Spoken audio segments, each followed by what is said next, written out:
Pemilu sebentar lagi.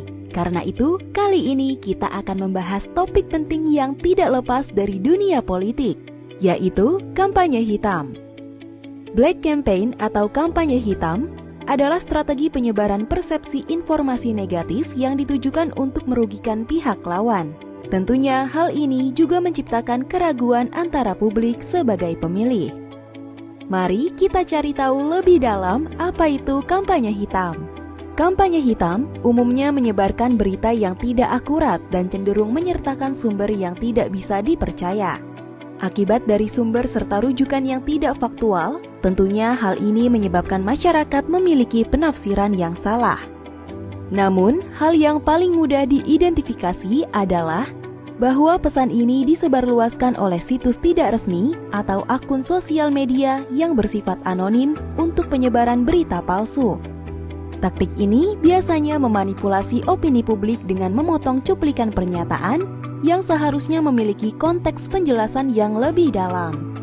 Untuk memudahkan kita menghindari keterlibatan dalam kampanye hitam yang tidak kita sadari, berikut 5 tips yang bisa dilakukan.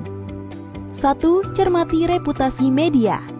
Hal yang perlu kita sadari bahwa ada kemungkinan media juga terindikasi bekerja sama dengan pihak tertentu untuk ikut serta menyebarkan berita palsu. 2. Pahami dengan benar isi berita secara keseluruhan. Sering kita jumpai tajuk pada headline tidak selaras dengan isi berita di dalamnya.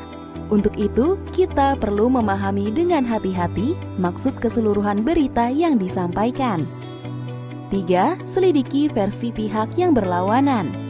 Hal ini membantu untuk menentukan sikap dalam menanggapi berita yang cenderung bias, sehingga mampu memposisikan diri sebagai juri yang adil. 4. Jangan ikut menyebarkan berita palsu. Hindari keterlibatan dalam menyebarkan berita palsu.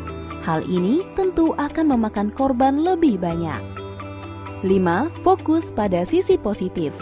Membantu kita kembali pada sisi informatif yang lebih objektif, yang tidak terkontaminasi oleh opini pihak manapun.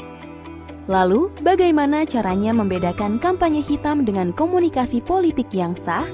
Sebagai publik yang tanggap, kita mudah untuk memilih sumber yang lebih terpercaya dan dapat memverifikasi data yang dipaparkan dengan pemahaman yang akurat.